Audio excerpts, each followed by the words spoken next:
Bien, écoutez, je suis très honorée de vous accueillir à cette dernière table ronde de l'après-midi. Table ronde qui est consacrée à la stratégie de répression face aux phénomènes corruptifs comme on en parle depuis ce matin, en lien avec la criminalité organisée. Alors on a vu depuis ce matin qu'il s'agissait d'un phénomène extrêmement important et qui ne cessait de prendre de l'importance, qui touchait tous les secteurs d'activité, qu'il était par ailleurs occulte. Et ce qui nous conduit à la question qui est de savoir quelle stratégie de répression adopter face à ce phénomène. Est-ce que les stratégies classiques, les outils classiques sont suffisants? Est-ce qu'il faut envisager de nouvelles stratégies? Et voilà, donc pour répondre à ces questions, j'ai le plaisir d'accueillir trois intervenantes. Magali Kaya, vous êtes sous-directrice de la lutte contre la criminalité financière au sein de la police nationale. Et vous avez dans votre périmètre l'Office central pour la répression de la grande délinquance financière, ainsi que l'Office central de la lutte contre la corruption et les infractions financières et fiscales. Vanessa Perret, vous êtes directrice générale de l'Agence de gestion et de recouvrement des avoirs saisis et confisqués. Et Laureline Kerfit, vous êtes directrice des affaires criminelles et des grâces au ministère de la Justice. Alors, Magali, nous avons évoqué ce matin à plusieurs reprises la difficulté de rendre visible dans les enquêtes les faits de corruption. On a évoqué à la fois les difficultés de preuve, les difficultés de qualification. Est-ce que vous partagez ce constat et quelles sont les pistes dont vous disposez ou vous avez mis en œuvre pour mieux identifier cette corruption sous-jacente et d'une manière générale pour mieux traiter les affaires de corruption? Alors, la question de la visibilité, effectivement, de la corruption, et là plus particulièrement liée à la criminalité organisée, connectée à la criminalité organisée, elle est tout à fait cruciale. Donc l'OCLIF, l'Office central de lutte contre la corruption et les infractions financières et fiscales, s'est livré à un exercice assez complet au cours de l'année 2024 pour essayer d'y voir un peu plus clair. Mais finalement, cette visibilité, par qui elle peut être opérée, quels sont les acteurs qui permettent de l'opérer, comment elle s'opère. Et bon, on va refaire quand même si beaucoup de choses ont été dites, pourquoi la visibilité du phénomène de la corruption liée à la criminalité organisée est-elle indispensable. Donc l'étude de l'Office central de lutte contre la corruption, cette année 2024, il a consisté à faire une photographie de qu'est-ce que c'est le portefeuille d'enquête pour tous les services de la police nationale. Alors je laisse de côté l'inspection de contrôle qui est l'IGPN. Donc sur tout le territoire, et y compris nos camarades de la préfecture de police. Et si vous voulez, quand on fait cette photographie d'enquête, on arrive à 614 dossiers en portefeuille, donc qui sont liés à la probité. Donc là, je prends bien les 6 infractions que recouvrent les infractions de probité, dont la corruption.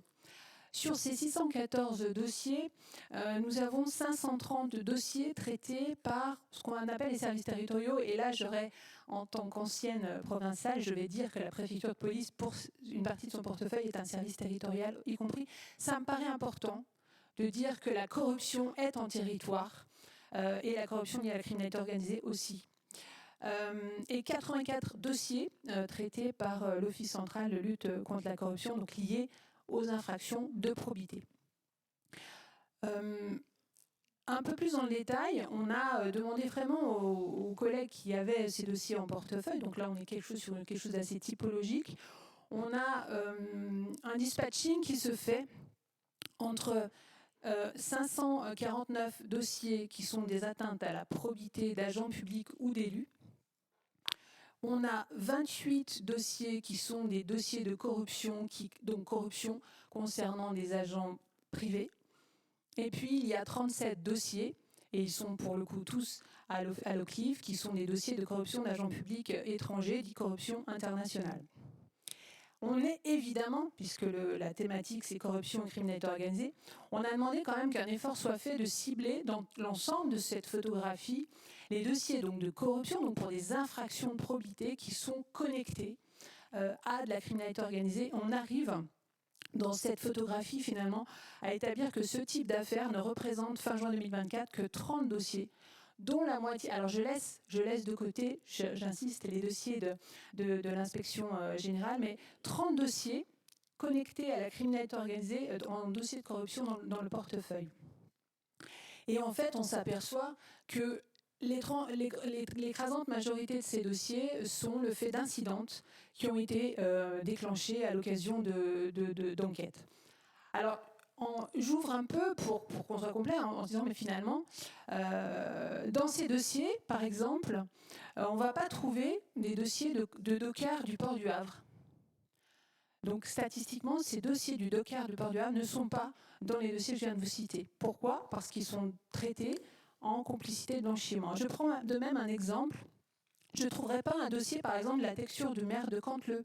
Alors je sais, elle a été relaxée en première instance, mais elle était donc impliquée dans un dossier, enfin, elle a été parmi des membres jugés dans un dossier de trafic de stupes. Un de ses adjoints a été condamné en première instance, et là c'est pareil. Ce dossier ne rentre pas dans le pack que je vous ai donné au début, parce que traité également partie sur l'infraction de complicité du trafic de stupes.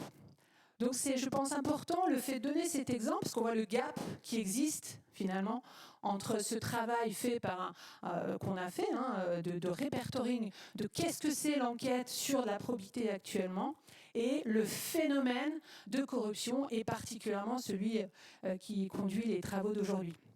Alors finalement, qui peut rendre visible ? Parce que c'est un peu par là qu'on peut augmenter le champ de connaissances. Et c'est pareil pour l'Oclif, donc on a quand même des strates qui se dessinent dans le phénomène de la corruption, et on aime assez, évidemment, c'est l'Office anticorruption, on aime assez ne jamais essayer de ne pas oublier des pans de cette corruption, et donc d'essayer d'avoir une vision à 360 degrés. Vision à 360 degrés dans laquelle trouve sa place la corruption connectée à la criminalité organisée. Mais je reviens à qui peut rendre visible la corruption. Puisque par nature, le pacte est secret, tout ça a été fort bien dit, donc énorme difficulté à la mettre au jour. La corruption domestique, celle qui vient de la maison, c'est l'élu qui se dit, ma foi, je suis bien installé, je pourrais me faire un petit peu passez-moi l'expression, un peu de gratte, en ayant quelques facilités sur l'octroi des marchés publics. Donc la corruption domestique, ça peut aussi être un agent public. Il y a des réseaux de vigie. C'est-à-dire que l'alternance politique, par exemple, ça rend visible. Donc ça rend visible.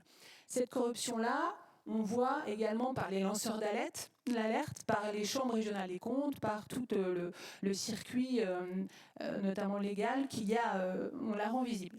La corruption internationale, c'est pareil. La corruption d'agents publics étrangers, depuis 2012, la France a mis en place tout un process et donc instauré des vigies qui ont permis...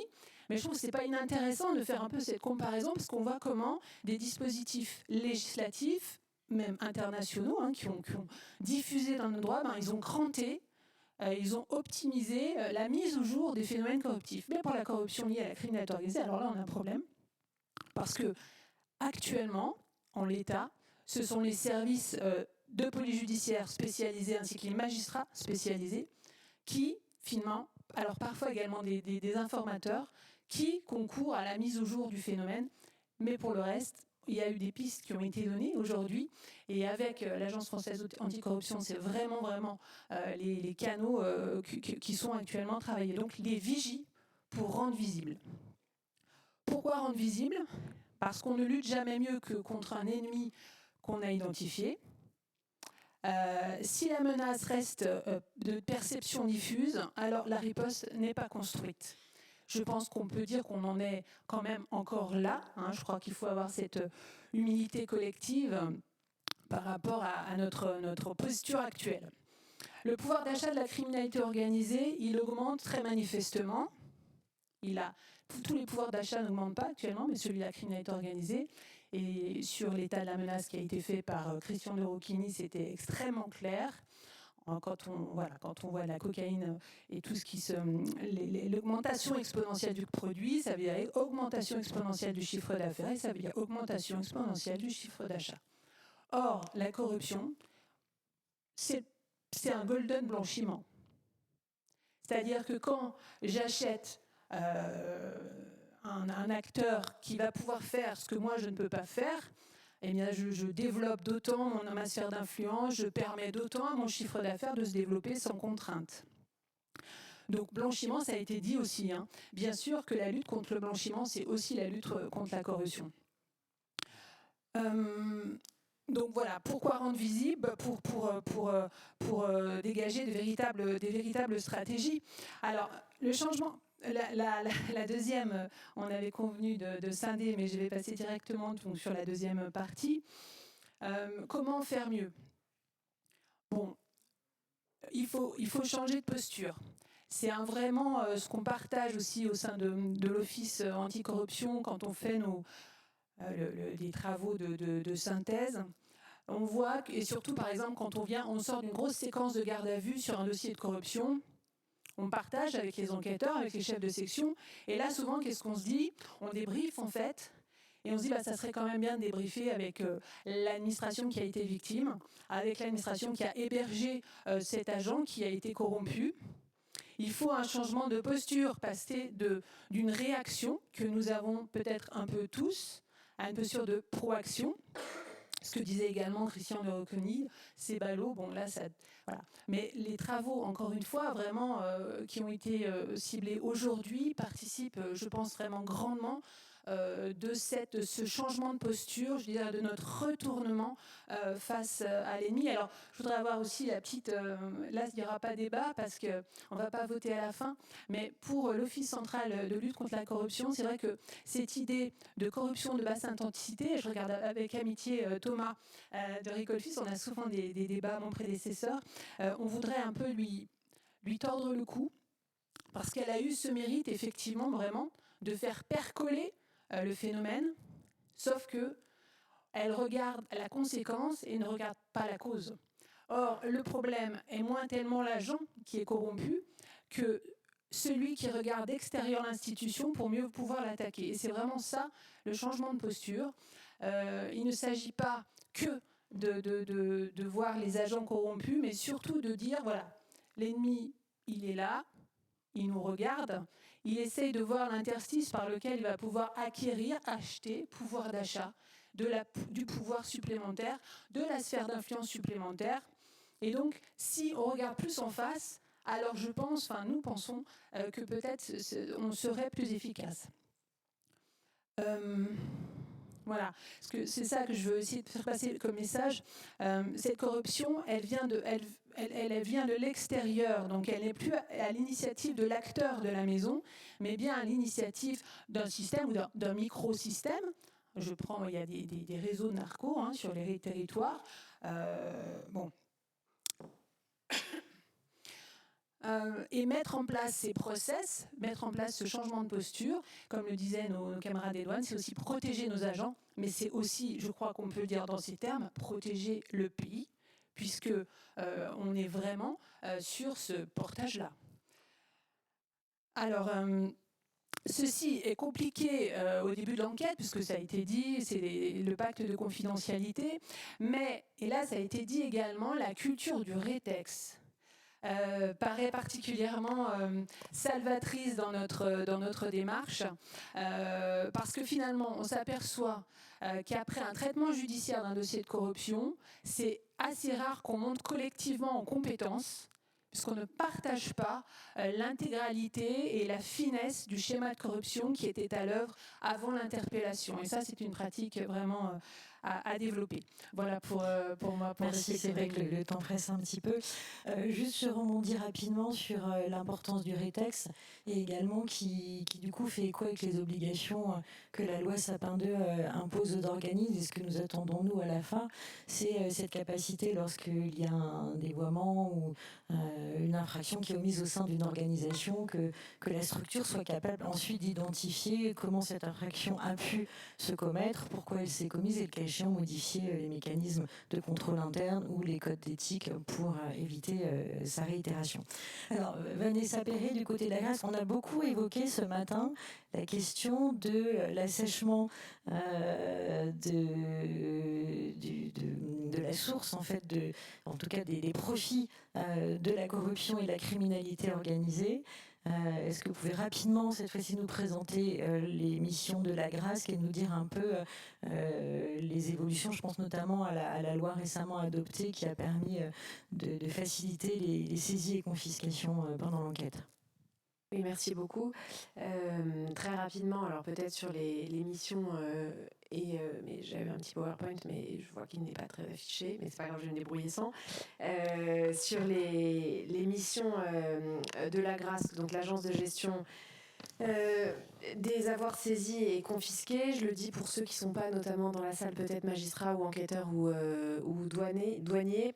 Donc c'est un établissement public qui est sous double tutelle du ministère de la Justice et du ministère des Comptes publics. Actuellement, nous sommes 90 personnes, alors que ça a été créé il y a 13 ans avec une dizaine de personnes, ce qui démontre que les saisies et confiscations, notamment en matière de corruption, mais j'y reviendrai, vont évidemment en augmentation. La mission principale de l'Agrasc, pour vous l'expliquer très vite avant de revenir plus spécifiquement à ce qui nous intéresse, c'est d'abord d'assister et former les enquêteurs et les juridictions, ce qu'on est en train de faire aujourd'hui, et ce qui est essentiel, notamment pour développer bien sûr les saisies et les confiscations, notamment dans les atteintes à la probité, la gestion des biens saisis et confisqués donc sur l'ensemble du territoire national et l'exécution donc des décisions de confiscation. Quelque chose qui est intéressant aussi, on vous le dit, l'Agrasc gère les biens mal acquis depuis 2021, c'est-à-dire tout ce qui est détournement de fonds publics donc par des dirigeants notamment de pays étrangers et avec donc une affectation particulière sur laquelle je reviendrai. L'Agrasc indemnise également les parties civiles sur l'assiette des biens saisis et confisqués, ce qui est quand même intéressant, puisque dans tous les dossiers, à partir du moment où une victime s'est vue allouer des dommages et intérêts, elle peut demander une indemnisation à l'Agrasc qui va donc lui la payer à la place de l'auteur sur les biens saisis et confisqués que nous aurons vendus. Je vous parle juste de quelques chiffres de saisie et de confiscation pour ensuite les comparer aux saisies et confiscations en matière de corruption et d'atteinte à la probité. Vous verrez que c'est peut-être parfois un petit peu décevant. L'année dernière, les services enquêteurs et les magistrats ont... ah bah voilà, le PowerPoint est arrivé, c'est merveilleux. Si j'arrive à le faire défiler, c'est encore mieux. Je vais continuer donc au talent. Donc 1,4 milliard l'année dernière ont été saisis par les enquêteurs et les juridictions françaises et 175 millions ont été confisqués. Donc il y a un delta déjà que vous ne pouvez pas ignorer. Sur les 1,4 milliard de saisies et confiscations, vous avez 110 millions qui sont partis au budget général de l'État, 50 millions qui sont partis à la Mildeca. Je vous dis ça pourquoi? Parce que la Mildeca, c'est celle qui va recevoir toutes les saisies et confiscations qui proviennent du trafic de stupéfiants, notamment de la criminalité organisée, ce qui montre tout de même le poids des saisies dans le cadre des trafics de stupéfiants. Et puis, on a aussi, bien sûr, des sommes qui sont allées pour des fonds d'aide à la lutte contre la traite aux êtres humains et le proxénétisme. Sur ces chiffres-là, donc de l'Agrasc, 1,4 milliard de saisies, 175 millions de confiscations. Cette année, on en est déjà à 1,1 milliard de saisies et 221 millions de confiscations. Les chiffres concernant les atteintes à la probité et notamment la corruption sont à développer. Clairement, je le dis aux enquêteurs et aux magistrats. Puisque donc pour tout ce qui est, je fais comme Madame Kaya, c'est-à-dire que j'ai fait un global sur les atteintes à la probité, donc trafic d'influence, favoritisme, corruption, prise illégale d'intérêt, détournement de fonds. Sur les 1,4 milliard de saisies l'année dernière, vous avez eu seulement, alors c'est déjà pas mal, mais c'est seulement 54,3 millions de saisies, ce qui fait 3,8% de l'ensemble. Ce qui signifie donc que les saisies en cette matière sont un peu faibles, alors que j'entends effectivement à raison qu'il faut développer et que c'est un moyen de lutte très intéressant. Je pense qu'il faudrait quand même encore développer davantage ces saisies. Concernant les biens qui sont saisis principalement, ça fonctionne, merveilleux.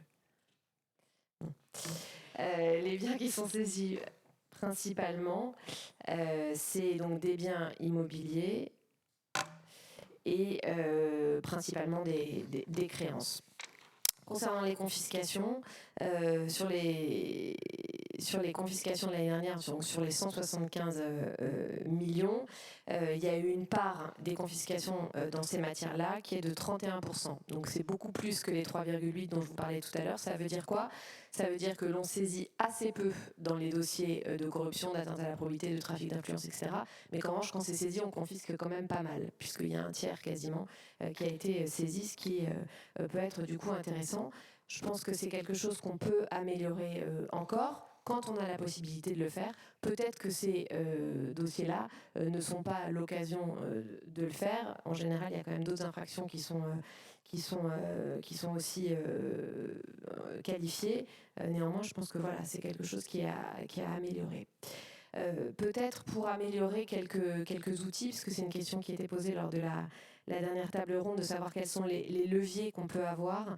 Il y a eu une loi en juin 2024, dite loi Warsmann. C'est toujours loi Warsmann avec les saisies et les confiscations, parce que c'est ce député vraiment qui porte à bout de bras notre matière et cette niche, a pris des mesures qui peuvent vous faciliter la tâche dans les enquêtes, notamment le fait que la confiscation générale du patrimoine, qui était possible pour des faits les plus graves, terrorisme, trafic de stupéfiants, TEH, etc., est désormais possible pour la corruption et les trafics d'influence actifs et passifs punis de 10 ans d'emprisonnement. Ce qui fait que c'est quand même un levier supplémentaire qui pourra être réalisé quant aux délinquants qui commettent ce type d'infraction. Deuxième mesure qui peut être intéressante, donc c'est la possibilité également grâce à cette loi pour les OPJ de recourir à la saisie générale aussi du patrimoine. Et puis, ce qui peut être intéressant enfin, c'est l'élargissement du champ de la saisie des sommes figurant sur un compte bancaire, avec désormais la possibilité de saisir les comptes détenus par des établissements de paiement. Vous savez, c'était tout ce qui était Revolut, Lydia, etc., qui n'était pas auparavant saisissable et que la loi permet désormais de faire. Donc, outre ça et la confiscation obligatoire de biens saisis que donne cette loi, je pense que c'est des leviers qui peuvent permettre de faire que parmi les stratégies que va ensuite vous développer la directrice des affaires criminelles et des grâces, à qui je vais passer le micro dans 2 secondes, vous pouvez avoir les saisies et confiscations, et ces leviers-là vont bien sûr vous permettre de le faire. J'en profite juste une seconde pour faire une petite pub pour la GRASC.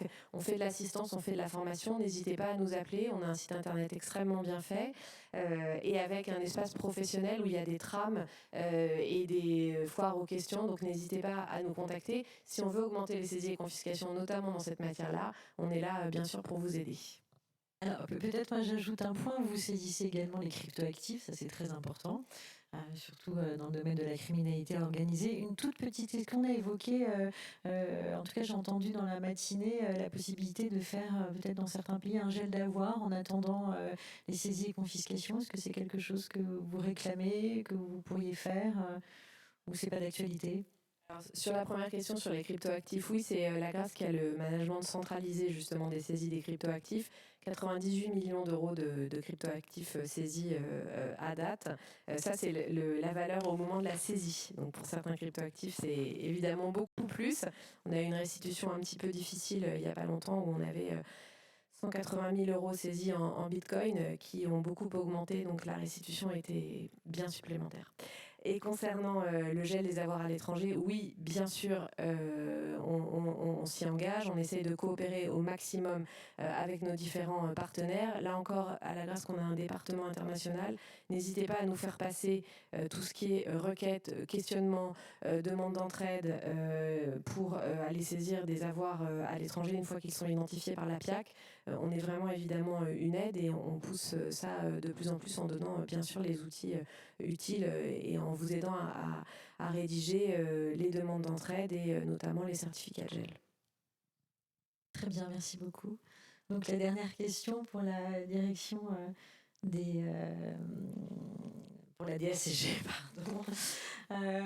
Est-ce que vous partagez ce constat déjà d'une d'une criminalité et d'infractions qui ont un peu changé, c'est-à-dire de passer d'une corruption qui était la finalité première de cette criminalité pour venir maintenant un sous-jacent qu'on retrouve dans énormément d'affaires. Est-ce que vous avez des éléments chiffrés et quel est votre avis ?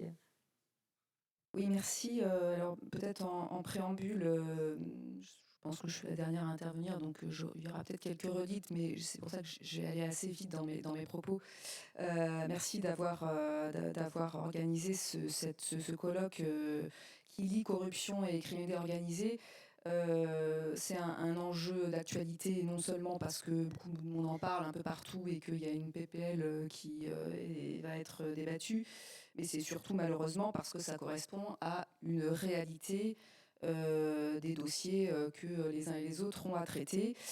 C'est aussi très important parce qu'on est face à des enjeux à la fois économiques comme on le sait, toute affaire d'atteinte à la probité présente des enjeux de gravité sur le plan économique avec une alimentation d'économie souterraine et des détournements de fonds publics.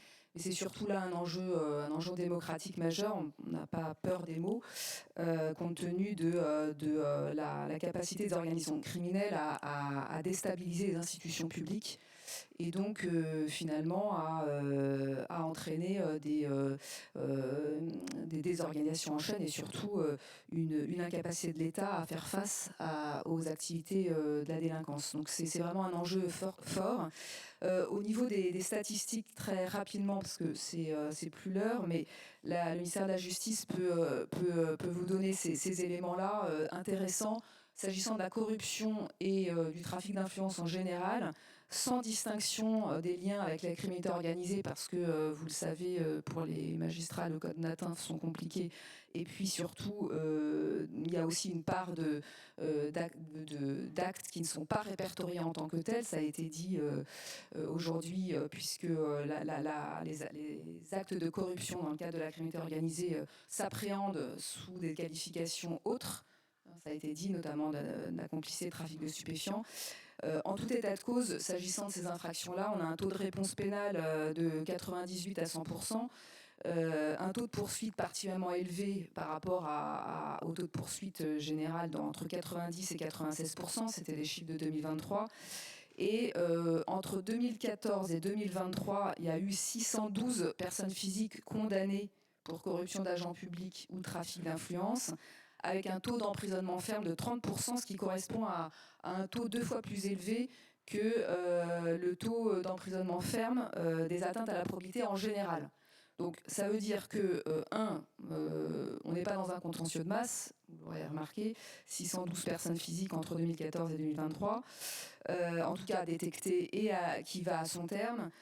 La détection et la constatation de ces faits sont, indépendamment de la criminalité organisée, particulièrement délicates et difficiles à mettre en exergue, non seulement pour des questions probatoires, mais également pour des questions de technicité des enquêtes et effectivement qui nécessitent une mobilisation des services spécialisés, que ce soit des services enquêteurs, mais également des magistrats.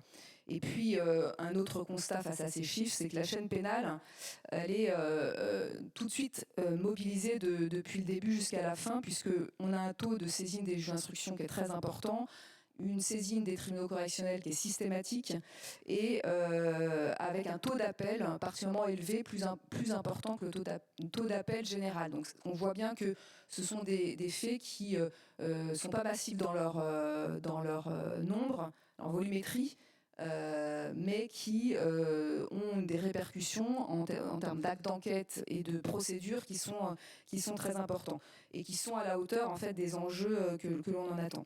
Alors pour répondre directement à votre question, il est vrai... Et on a le temps finalement. D'accord, donc je vais ralentir le rythme. Pardon. Alors l'institution judiciaire, en réalité, effectivement, a dans un premier temps appréhendé ces faits de corruption comme une potentielle finalité en elle-même des groupes criminels, en ce qu'elle était visait les gains financiers directs ou indirects. On voit, et ce sera mon deuxième point, que en réalité, désormais, les groupes criminels vont exploiter la corruption comme un outil au service d'autres activités criminelles beaucoup plus lucratives. Et ça, c'est le lien, c'est typiquement le lien qu'il y a avec la criminalité organisée. Alors, dans un premier temps, donc, je disais qu'elle a pour finalité d'obtenir un gain financier direct ou indirect.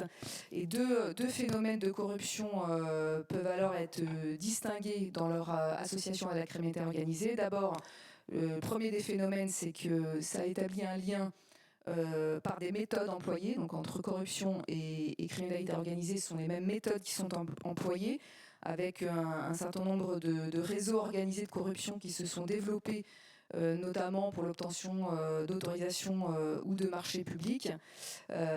Évidemment, on pense à des groupes qui vont, des groupes, des réseaux économiques, notamment on peut prendre comme exemple des dirigeants ou des agents de maîtrise d'ouvrage dans le BTP qui vont approcher des agents publics qui interviennent dans le processus d'attribution des marchés publics pour obtenir donc ces attributions de marchés publics. Et ces réseaux recourent aux mêmes techniques que ceux des réseaux de criminalité organisée, avec le recours à de la téléphonie cryptée, à des noms d'emprunt, les recours aussi au réseau de blanchiment. Puis le deuxième phénomène que l'on peut observer dans les liens entre la corruption et la criminalité organisée, c'est les liens du passé criminel des auteurs. Et on observe que des groupes criminels qui œuvrent dans la clandestinité sont rodés aux techniques de délinquance classiques de criminalité organisée, et qui vont via la corruption finalement blanchir les fonds qu'ils obtiennent indûment. Donc non seulement évidemment on peut penser aux méthodes des mafias italiennes, mais on n'est pas en reste en France, avec des groupes criminels corso marseillais notamment.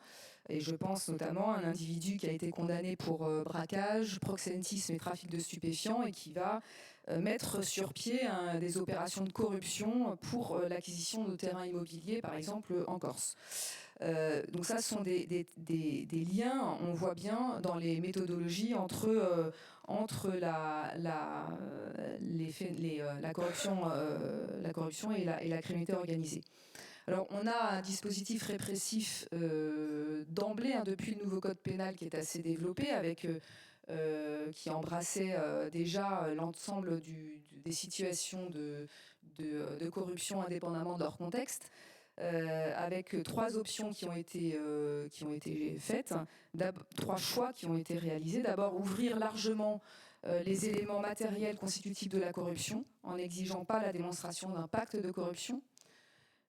Mettre au même niveau les pénalités entre la corruption et le trafic d'influence, et enfin réprimer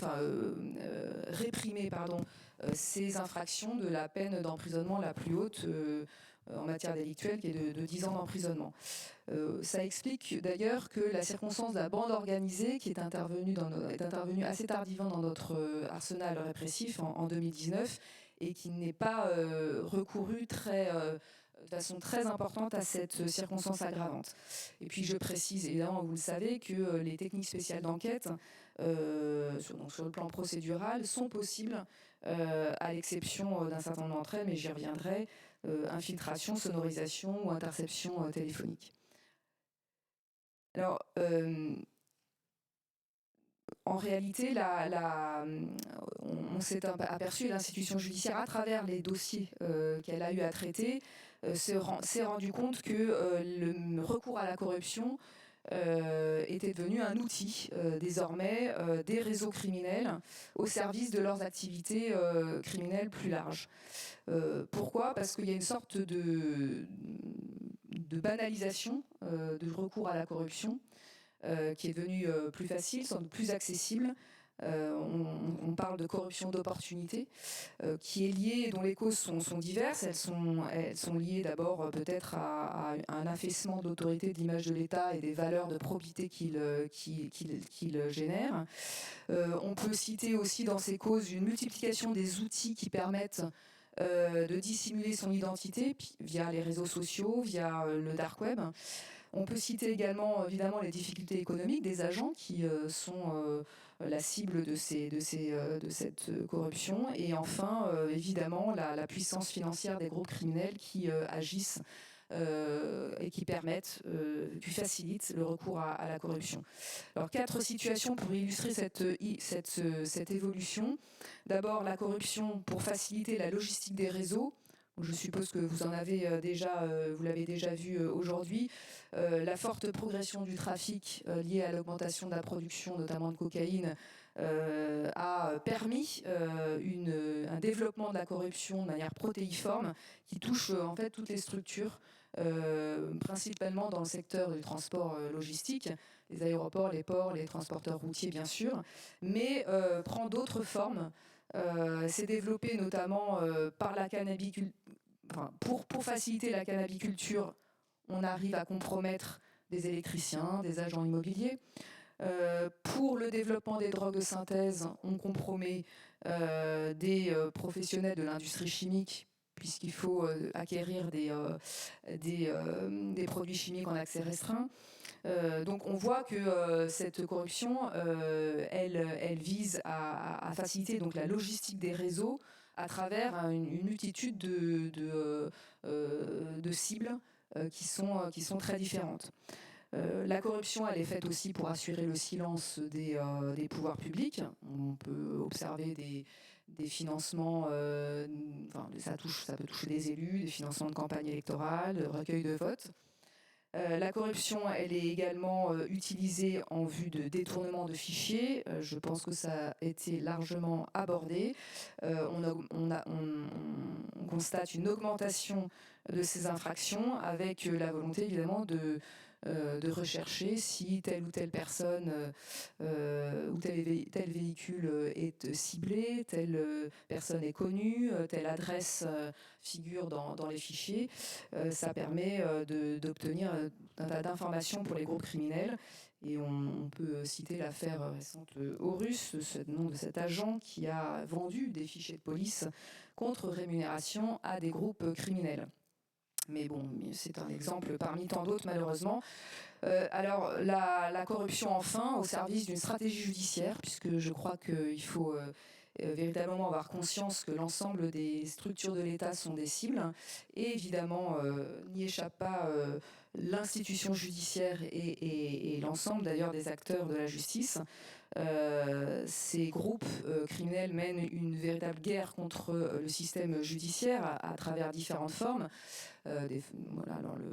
L'investissement dans les procédures évidemment, mais aussi via la corruption, des agents pénitentiaires pour obtenir l'introduction d'objets, des greffes pénitentiaires pour éviter la transmission des demandes de mise en liberté, des greffes judiciaires ou de magistrats pour obtenir évidemment des informations précieuses dans le cadre de dossiers judiciaires.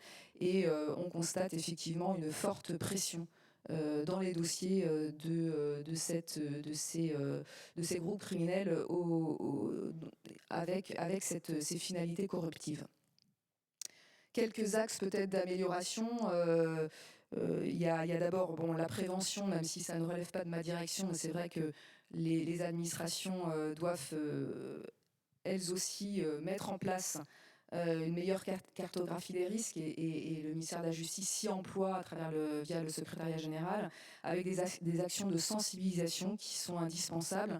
Je pense qu'il est absolument nécessaire que chaque agent et chaque réseau des ministères concernés se sentent des cibles, des vulnérabilités et qu'il faut traiter.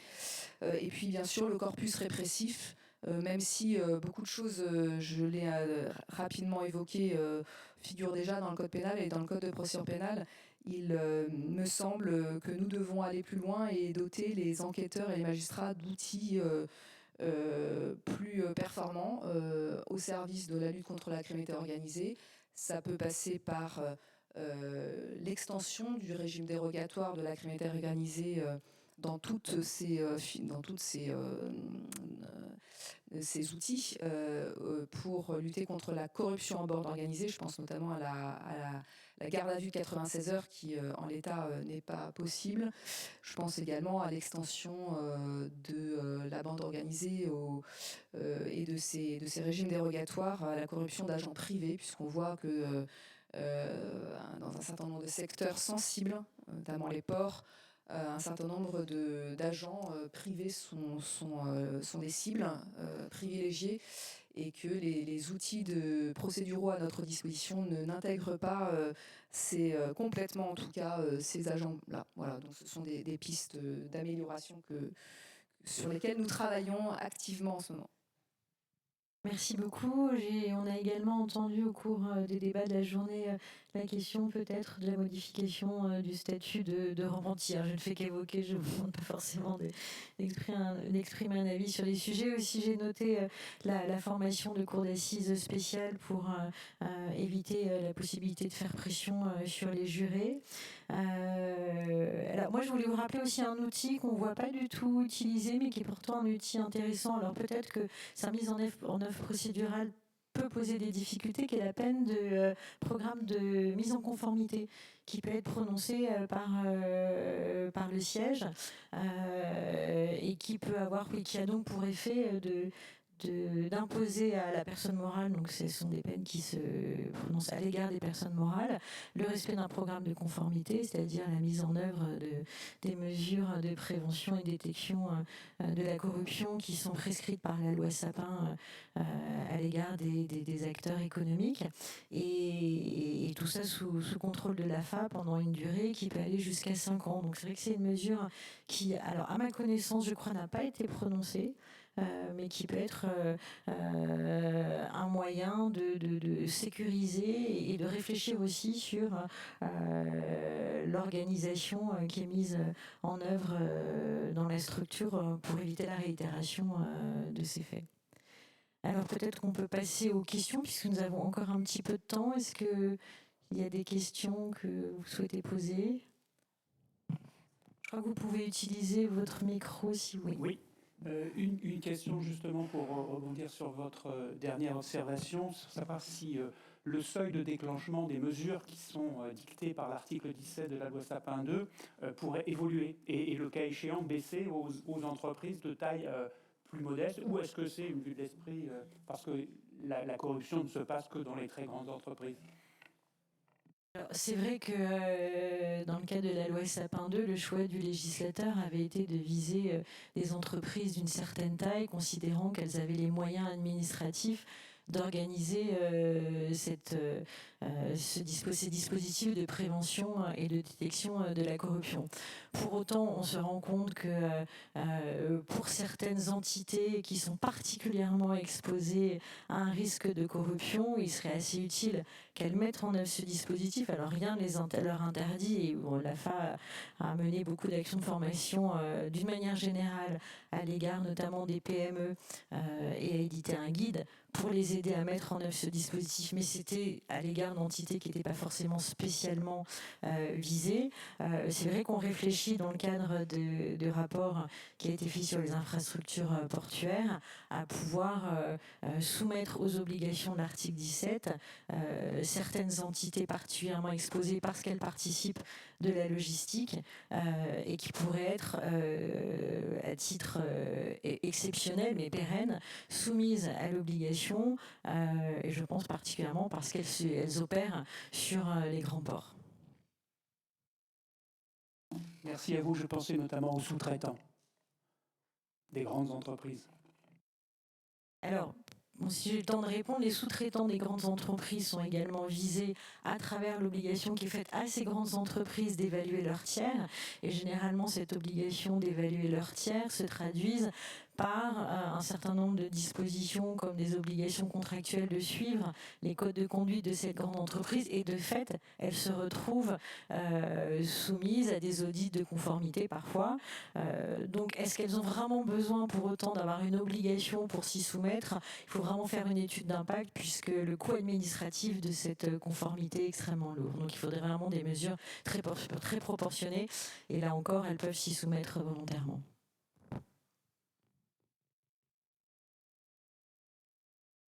Très bien, bah écoutez, si... J'ai peut-être une question pour Laureline Perfit. On a beaucoup constaté dans la journée ce delta entre ce qu'on pressent ou même sait être de la corruption et ce qui apparaît dans les procédures, qu'il s'agisse d'ailleurs des procédures disciplinaires ou des procédures pénales. Et ce qu'a dit un petit peu plus tôt Magali Kaya corrobore en fait ce que nous on voit aussi à la FA. Il y a des procédures importantes dans lesquelles on a de la corruption, mais ce n'est pas retenu pour des raisons qui sont très bien comprises, que Laure Becchio a bien expliqué ce matin et sur lesquelles tu es revenu également. On a, malgré cela, réussir à appréhender le phénomène corruptif de manière beaucoup plus intégrale serait très important, serait notamment important pour nous à la FA parce que finalement nos mesures de prévention elles visent l'intégralité du phénomène et pas simplement celui qui apparaît au sein des procédures. Donc je m'interroge sur ce qui permettrait de récupérer cette information indépendamment de la qualification pénale. Parce que même en aggravant les sanctions et en élargissant le cadre procédural, ce qui est envisagé et qui est une très bonne chose, aussi pour les raisons que Laure Becchio expliquait ce matin, on n'aura pas forcément la volonté de charger beaucoup plus les procédures en retenant ces infractions de corruption quand on est dans un contexte de criminalité organisée qui est par ailleurs déjà très parlant du point de vue de la répression. Donc comment, malgré cette absence de qualification, réussir à appréhender le phénomène pour ce qu'il est, notamment pour le prévenir? C'est un petit peu compliqué dans la mesure où on est quand même tenu par des règles RGPD et donc là, les statistiques qui sont la base de nos capacités d'analyse ne peuvent pas appréhender des phénomènes qui ne sont pas qualifiés et donc enregistrés comme tels dans les systèmes d'information. Donc ça, c'est un premier niveau de réponse. Après, il est bien évident que nous, à la DACG, nous avons un certain nombre de remontées d'informations, évidemment, sur ces sujets sensibles, et qu'il est important de les analyser, de demander des analyses de fond qualitatives aux procureurs généraux pour alimenter nos réflexions également et nos analyses, et permettre de quantifier et surtout d'identifier les nouvelles formes de corruption, les nouvelles cibles qui se dégagent. Et ça, c'est un travail qui est en cours, que l'on fait, mais voilà, qui sera jamais vraiment exhaustif tant que les juridictions n'auront pas qualifié les faits de manière propre. Voilà, c'est toute la difficulté de qualifier. Et c'est pour ça que l'évolution entre autres pour ça, que l'évolution de la législation a un intérêt, c'est non seulement pour mieux réprimer, mieux enquêter, mieux réprimer, mais également mieux comptabiliser plus justement les faits. Oui. Vous évoquiez les faits de corruption, Madame Kaya. Est-ce que vous pouvez revenir peut-être sur leur répartition territoriale? Est-ce que des zones de risque particulières se dégagent sur certains territoires? Et si oui, quelle est dans ce cas la réponse côté police judiciaire? Alors, Déjà, comme je le réitère, c'est vrai que cette dimension territoriale d'attaque corruptive doit être prise liée à la criminalité organisée. Parce que, Christian de Recony n'est plus là, mais les équipes, le top management du narcotrafic, il est très répandu sur le territoire. Et donc, par conséquent, les poches corruptives qu'ils vont créer ou les attaques corruptives auxquelles ils vont se livrer, c'est les attaques corruptives sur la sphère où ils exercent leur influence et leur business. Donc, une cible en or, on commence à dire que la criminalité organisée, y compris à ses high-value targets. C'est-à-dire que nos camarades de l'administration pénitentiaire, oui, ça fait un moment et on voit que l'administration pénitentiaire lutte, mais d'ores et déjà, on peut aussi se poser la question, par exemple, pourquoi pas d'un chef de police d'enquête, mais également d'un président de chambre correctionnelle. Donc quand on dit ça, on voit bien que l'ensemble du territoire est concerné par cette criminalité organisée, par cette corruption liée à la criminalité organisée. Et quand on parle souvent des Antilles comme étant un point de territoire particulièrement concerné par les infractions de probité, c'est vrai, mais on n'a pas encore une étude très fine de savoir si c'est exclusivement lié à la criminalité organisée. Je ne suis pas sûre. Voilà. Donc je ne pourrais pas être très précise parce que ça mérite d'être raffiné encore. Je crois qu'il faut vraiment retenir, à mon sens, là, à ce stade, que la corruption liée à la criminalité organisée est présente sur l'ensemble du territoire. Alors quand on a fait cette étude, on a dégagé, c'est vrai, on avait le portefeuille du côté de Nice. Voilà, on avait bon, mais ça mérite d'être affiné parce que comme je vous le disais, dans cet état statistique, finalement, ne figurait pas un certain nombre de dossiers qui relèvent de la corruption liée à la criminalité organisée. Alors j'en profite pour rappeler de nouveau que l'AFA, à travers l'Observatoire de la corruption, va publier le 9 décembre le résultat de ces enquêtes statistiques et remercier les magistrats qui ont été mis à contribution et l'ensemble des juridictions pour la remontée d'informations et des décisions judiciaires. Et c'est vrai qu'on a, nous, quelques éléments géographiques, mais on manque encore de profondeur statistique pour pouvoir en tirer... alors, on a quelques éléments, mais c'est vrai que ça peut aussi dépendre de l'activité d'un parquet, de la spécialisation d'un parquet, la possibilité de recourir aussi à des enquêteurs plus ou moins spécialisés dans certains cas. Un point aussi de publicité pour l'AFA, on peut, sur réquisition des parquets, apporter des éclairages. Je pense notamment en matière de marché public.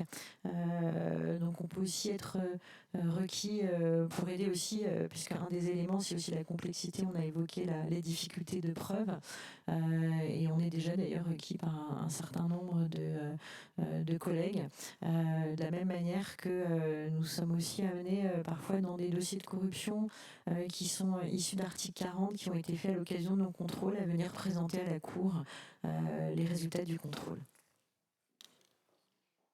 Alors, merci à toutes pour ces éléments.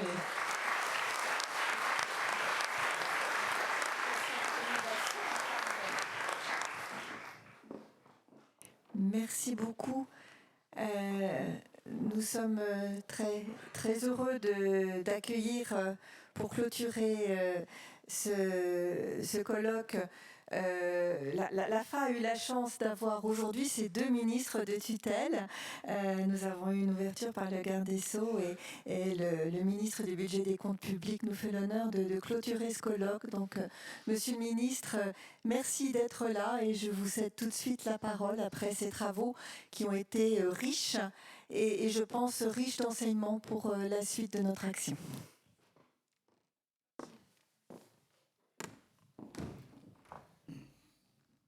Merci beaucoup, Madame la Directrice. Mesdames et Messieurs, je suis très heureux que vous soyez aujourd'hui à Bercy à l'occasion de ce colloque sur la corruption et la criminalité organisée à l'initiative de l'Agence française anticorruption et de l'École nationale de la magistrature.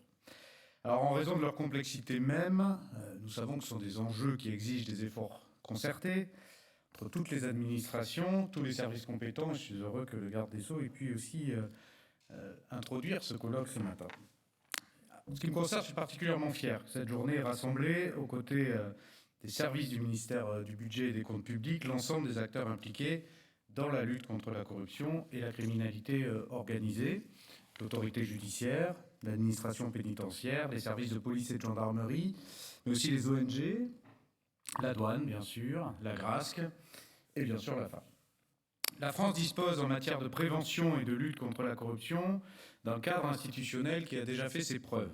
Et l'action de l'AFA en témoigne, et je veux vous saluer. Comme vous le savez, sa création en 2016 visait notamment à sécuriser les entreprises françaises exposées à des poursuites extraterritoriales, dont certaines avaient fait l'expérience douloureuse.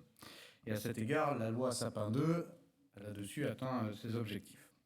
La qualité des dispositifs de prévention et de détection des atteintes à la probité des entreprises françaises s'est depuis nettement améliorée. Il n'y a plus aujourd'hui d'entreprises françaises poursuivies à l'étranger pour ce type de fait. Les entreprises et leurs conseils reconnaissent d'ailleurs la qualité du dispositif, et donc on peut dire que l'acquis de 2016 est unanimement salué. Il permet aux acteurs économiques français de se projeter sur les marchés étrangers. J'ai connu ça il n'y a pas si longtemps en tant que directeur général de Business France, sans craindre certaines pratiques déloyales qui ont particulièrement marqué les esprits. La convention judiciaire d'intérêt public, qui permet au parquet de transiger avec les entreprises moyennant le paiement de fortes amendes et la mise en place de programmes de mise en conformité, est intégrée dans le paysage juridique et judiciaire français, ainsi que par nos partenaires étrangers. C'est un succès qui permet à nos entreprises de progresser sous le contrôle de l'AFA et donc dans un cadre qui respecte pleinement la souveraineté nationale. Aujourd'hui, 8 ans après la loi Sapin II, l'AFA est devenue un acteur institutionnel incontournable en matière de lutte contre la corruption. Elle est en capacité de s'adapter aux évolutions de la menace. Elle est aujourd'hui au cœur du continuum public-privé qui garantit notre souveraineté économique. Elle continue à évoluer, afin notamment de se positionner plus clairement au service du secteur public, et en particulier du champ régalien. C'était l'objet de vos travaux aujourd'hui, et je suis heureux de voir que l'action de l'AFA s'adapte aujourd'hui à l'évolution de cette menace. C'est d'ailleurs une des raisons de la réorganisation à laquelle il vient d'être procédé au sein de l'AFA. En regroupant les actions de contrôle et de conseil pour les acteurs publics d'une part et pour les acteurs économiques d'autre part, l'AFA sera en mesure de renforcer son action à l'égard de chacun de ces deux acteurs, en tenant compte de leurs spécificités respectives, du type de risque auquel ils sont soumis, et en utilisant pleinement les résultats de ces contrôles pour son action de conseil. Cette réorganisation témoigne aussi de la pleine intégration de l'AFA dans le paysage institutionnel et interministériel. Dispose d'une connaissance extrêmement fine des phénomènes de corruption à travers ses contrôles, ses actions de conseil, son positionnement au sein de l'administration. Et sous la double tutelle du garde des Sceaux et du ministre du Budget et des Comptes publics, l'AFA est l'acteur central pour porter la politique publique de lutte contre les atteintes à la probité. Je souhaite à cet égard également que la stratégie française pour la probité et la lutte contre la corruption soit adoptée rapidement. La prise en compte des différences entre acteurs publics et acteurs économiques ne devra pas toutefois empêcher une approche globale par secteur d'activité, comme l'AFA le met en place depuis plusieurs années. L'exemple du travail d'analyse en cours de réalisation par l'AFA dans le domaine portuaire est à cet égard très parlant.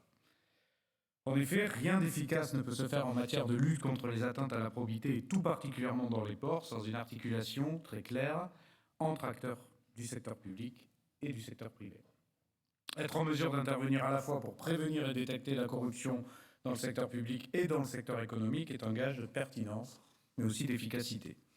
Protéger nos ports et ceux qui y travaillent face aux narcotrafiquants est indispensable. À la demande de la précédente équipe gouvernementale, l'AFA a commencé à travailler dans ce domaine en associant différentes administrations et notamment les douanes, dont le rôle est essentiel. Il nous faut nous inspirer des mesures mises en place chez nos voisins pour prévenir et détecter les risques d'atteinte à la probité. Je pense par exemple en renforçant la formation de l'ensemble des acteurs des ports aux risques existants, mais aussi en développant des dispositifs d'alerte, mais aussi en facilitant l'accès aux douanes et de la police aux informations, ou encore en protégeant davantage les systèmes informatiques portuaires. Les administrations portuaires doivent davantage se prémunir contre ces atteintes à la probité. Et à cet égard, les plans de sûreté portuaire devraient mieux et davantage intégrer le risque corruptif pour le prévenir. C'est l'ensemble des intervenants des ports qui doivent être mieux sensibilisés, mieux protégés contre l'action des trafiquants. Rien d'efficace ne se fera néanmoins sans une coopération renforcée sur ce sujet, je l'ai dit, entre acteurs économiques et secteur public qui doivent travailler main dans la main contre les phénomènes de compromission. C'est là aussi ce que font des pays, par exemple, comme la Belgique et les Pays-Bas, dont nous devons aussi nous inspirer. Aujourd'hui, seuls certains acteurs économiques intervenant sur les zones les plus sensibles des ports maritimes sont dotés de dispositifs de prévention et de détection contre la corruption. Il pourrait donc être envisagé d'étendre le dispositif Sapin 2 à certaines entreprises qui ne passent pas les seuils prévus par la loi, mais qui, en raison de la sensibilité particulière de leurs activités, devraient y être assujetties. L'action en ce domaine ne peut se faire au seul niveau national, c'est évidemment un travail qui doit se mener aussi au niveau européen. Dans un domaine aussi sensible que la criminalité organisée, il est en particulier important d'assurer un travail très concerté entre administrations pour prendre collectivement conscience de la menace et apporter des réponses conjointes. L'AFA a à cet égard entamé d'une part un travail d'accompagnement de toutes les administrations à travers un groupe de travail leur permettant de mieux identifier les menaces collectives et de partager les bonnes pratiques. Les travaux menés dans ce groupe de travail corruption et criminalité organisée, notamment autour de la sécurisation des fichiers régaliens, sont d'une grande pertinence. Les bonnes pratiques identifiées, particulièrement au sein de la DGFiP, pour sécuriser les accès aux fichiers régaliens, peuvent être d'utilité par toutes les administrations, alors que le risque de corruption autour de la consultation de ces fichiers s'avère particulièrement élevé. Sur ce sujet aussi, la mobilisation collective s'impose. L'expertise de l'AFA peut être mobilisée par les administrations pour des actions d'accompagnement.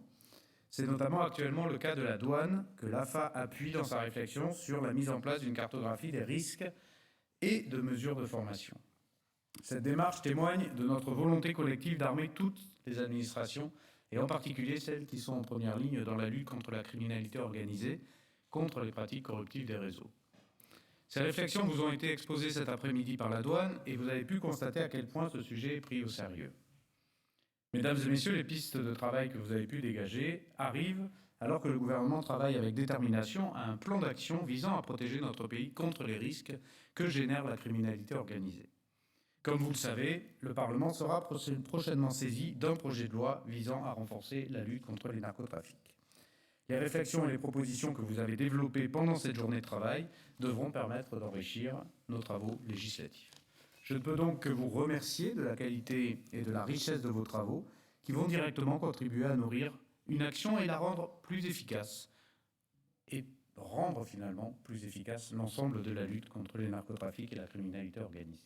Merci à vous et bravo pour l'organisation de ce colloque.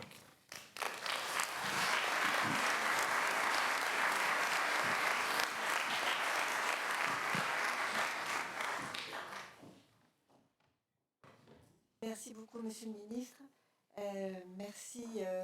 Peut-être juste quelques mots pour vous remercier infiniment à la fois de votre présence et de votre intervention, aussi de vos mots pour encourager le travail de l'AFA. Nous y sommes très sensibles. Une partie de l'équipe de l'AFA est présente aujourd'hui. Je crois que ces mots leur auront été droit au cœur. Merci beaucoup. Peut-être je laisse un tout petit peu le micro. Merci Madame la Directrice. Je vais séquestrer un petit peu Monsieur le Ministre, mais pas très longtemps, je vous rassure. Monsieur le Ministre, Mesdames les Directrices, Messieurs les chefs d'office, Madame, Monsieur les inspecteurs généraux, Mesdames et Messieurs, je suis honorée de clôturer aux côtés de Madame la Directrice de l'AFA ce colloque que l'on peut qualifier, je crois, de haute volée, tant au regard de l'imminente qualité de ses intervenants que des enjeux dont il a été débattu. Cet événement est le prolongement d'une collaboration fructueuse entre l'agence et l'École nationale de la magistrature depuis maintenant 7 ans, puisque c'est en 2017 qu'a été signée la convention liant nos deux institutions, et ce, au bénéfice de magistrats toujours plus nombreux à souhaiter se former à la lutte contre la corruption. Alors ce colloque d'envergure aura, je n'en doute pas, contribué à nourrir la réflexion à la fois sur le terrain et en haut lieu quant aux corrélations existantes entre corruption et criminalité organisée. Madame la procureure près le tribunal de justice de Paris a évoqué ce matin la nécessité de se former davantage à ces questions. Soyez assurés que l'ENM sera là, comme à l'accoutumée, pour accompagner les réformes à venir, partager son réseau d'experts à l'international comme au national et renforcer son offre de formation sur les points saillants qui ont émergé aujourd'hui. Alors bien sûr, la lutte contre la criminalité organisée et les atteintes à la probité, mais aussi la bonne maîtrise des règles déontologiques et d'éthique figurent d'ores et déjà au rang des priorités de l'école. Les actions de formation sont riches et diversifiées. Les publics formés vont au-delà de la seule magistrature, puisque ce sont, et on en a parlé aussi ce matin, assistants spécialisés, attachés de justice, magistrats à titre temporaire qui participent régulièrement à nos sessions. Mais l'école, bien sûr, accompagnera le mouvement national d'ampleur qui est actuellement à l'œuvre et elle sera évidemment très attentive aux évolutions normatives comme aux changements de pratiques professionnelles pour être toujours au plus près des besoins des magistrats qui luttent au quotidien contre les organisations criminelles et pour participer à cette prise de conscience collective évoquée par certains d'entre vous aujourd'hui. Alors, un grand merci à celles et ceux, tant au sein de la fac qu'à l'ENM, qui ont permis l'organisation de cette journée riche d'enseignement et de partage.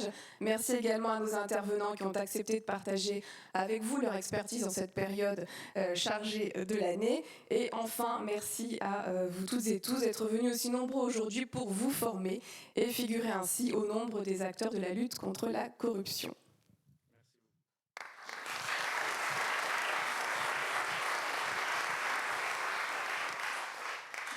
Merci beaucoup et merci à tous. Juste un point très pratique.